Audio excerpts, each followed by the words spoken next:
Okay, I got one more little clip here. Let me turn this thing off here. It's actually some keyboard sections. I want to talk to you guys about a little bit about, as a drummer, right? Some suggestions, right, to help to maintain your equipment and maybe save a little money also too. Because you know, a lot of drum equipment today can really get expensive. I mean, last I checked, the right sticks are at $15 a pair. I remember when they were $2 a pair, you know? Maybe not two, maybe five. Yeah, so these are just a couple of tips. In Modern Drummer, they used to have these suggestions that people would send in, and they would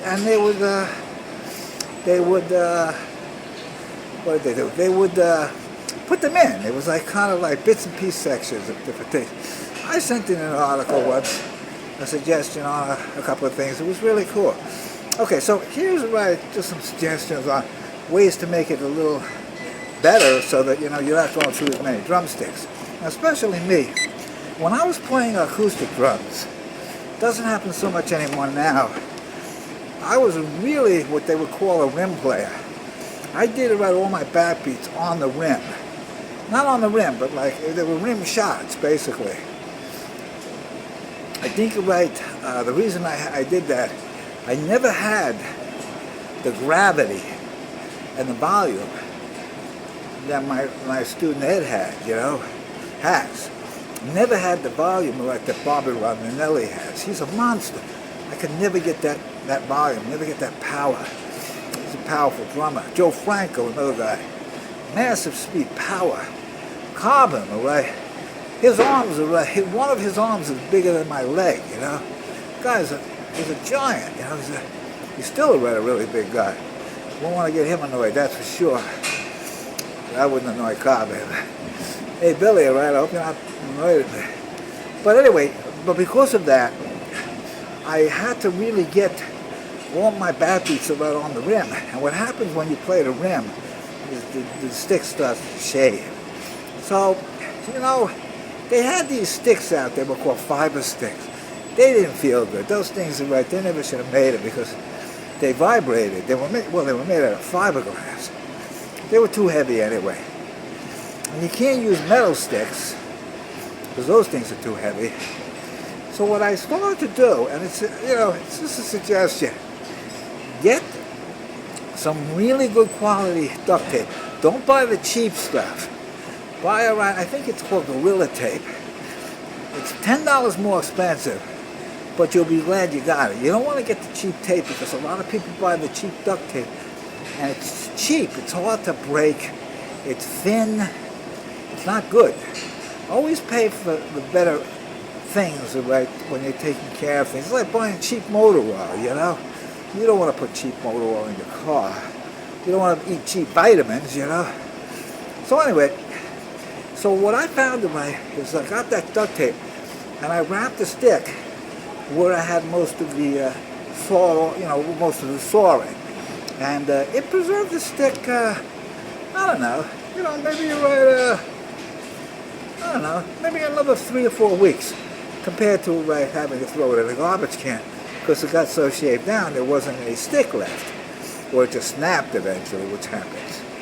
So that's one idea. Another idea, in reference to your drum heads. If you're a really hard hitter and the heads are starting to wear down, put a little bit of duct tape in the areas where more of the wear happens, and that'll hopefully preserve the head from breaking. But not too much though, just like one layer. If it starts to get to the point where you have to be careful with that stuff because sometimes that stuff gets kind of sticky. So don't get cheap tape, get good tape. And, tape that up. I'll give you another really cool tip. If you guys are having trouble getting that popping sound on the bass drum, I learned the trick. I don't know where I picked it up from. Somebody told me to do it. You get a silver dollar. You can find one. Or go to the hardware store and have them cut you so big a piece of metal Not very thick though, right? Maybe the thickness of a coin. Tape it inside your bass drum, not outside, but on the inside with some very good duct tape, exactly where the beater hits. And they make something like that you can buy, but there's nothing around like a real metal coin. You know, compared to the stuff they made. They made these things. I didn't really like them. I like the coin. And then you tape it on the inside. Now, of course, right, eventually there's always a risk of the head splitting because, you know, of the pressure of the bass drum pedal up against the coin rubbing into the head. So, you know, the head may not last as long, but it sounds right, sensational. It's unbelievable. You guys wouldn't believe what I did with my piano. I had an upright. It was dated 1890 when I went to Nassau Community College back in the day. I bought it from a guy. $50 I bought this piano. Unbelievable. This guy's got it down the stairs. I don't want to tell you what happened to the piano after that. That was a drag. But what I did was I took thumbtacks, and I put them on the felt beaters, and the piano sounded like a hockey tub. It was amazing. I got that idea from a guy named Adam, a guy that lived in Syosset, who was a really good piano player. I always wanted to get this guy in my band, but he never wanted to be in any bands, just like the Jam. I don't know, I never knew what happened to him. He was a really good piano player. We used to jam, I used to jam with him and Lonnie Perlman, Kevin Roy. It was really good. That was a long time ago. So, what else is there? Well, you know, as far as cymbals maintenance is concerned, I don't think it's a good idea to shine your cymbals.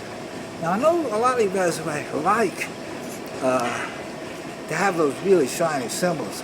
I can't stand shiny cymbals because they hurt my eyes, you know. But if you buy the stuff, remember those rags you bought, and then you put it on. You put it on It was like this wax stuff, and then you put a rag on, and you got all this black stuff on the rag. All that black stuff is basically that's the metal coming off of the cymbal. So if you're washing your cymbal, you're basically taking the metal off, and it can change the sound. And that's what you have to really, really be careful of. So I don't know if there's a cymbal cleaner out there that can keep it shiny, but not take part of the metal off. So that's, I guess, a little suggestion. Final little suggestion, and I'll come up with more things as I come along. If any of you guys have what I like to call a clanky foot pedal, I think I'm going to stay on this thing and finish this story. I have the old speaking, and you know, when I've done recording dates, the engineer would be like, "What in tarnation is that clicking sound?" You know? Yeah, it's the pedal clicking. That's the way that those speakings were. They still are. They kind of have like a clicking sound. The pedals of today don't have that. Yeah, I got to take a break from this thing. I'm going to just pause. So what I found, and this was the thing that I sent in to Modern Drummer, and they printed it. It was really cool. It's kind of hard to do. I don't think I could do it anymore. You take rubber bands, thick rubber bands, cut them, and then wrap the rubber bands around the contact of the metal against the little thing, and then where the foot pedal is, you wrap the rubber bands, and that solved the problem. The only problem is the rubber bands eventually bust up and they get all over the place. But that's like a good strategy, which is really, really cool. And one final little thing, and then I'm going to head off. If you guys are looking to get a really fat snare drum sound, now a lot of guys use the Evans heads, a lot of guys buy those gel things, you know. Some guys put duct tape on with tissue. I found the thing that worked the best, and I got it from a recording engineer. He gave me the idea. Take your wallet, as long as there's not too much money in it. I don't have that problem. So if you put the wallet right on the drum, on the inside of the drum, a little bit of tape, and that'll give you a really fat sound. Try it. I mean, it doesn't always work, but it gives you that fat sound, and it doesn't really muffle the drum so much, but it deadens a little bit of the overtone. You know, so that's where I got that idea from. And it's always good to finally, if you're moving your drums around a lot, if you're a gigging drummer, like Frank Bellucci, of course, I bet he has really good cases. Get good cases for your equipment, because drums are your investment and you really want to protect them. And if you get good cases, it makes it a little heavier, of course, but it'll protect the drums, because I cracked a lot of drums, I scratched a lot of drums. I didn't have good cases, putting them in cases is a pain in the neck, but it's probably a good thing to do, and I think that's about it. Oh yeah, finally, right, if you're a drummer and you have a lot of different assortments of different drumsticks that you like to use, get a stick bag. They make them now where you can wrap them around the rest of the tom tom. But the reason I mention that is you have all your sticks right by your tom tom. So if you want to grab a pair of mallets, Peter Greco does this great. It's like mallets, put that back. Pick up a pair of brushes, a pair of ching sticks, a pair of slap sticks, maybe some spoons. I don't know. And so you keep in the stick bag in there right there, and then if you need them, they'll be readily available to you in a performance situation, or even in a studio for that matter, if you have to do a part like that. I think I'm getting a cold.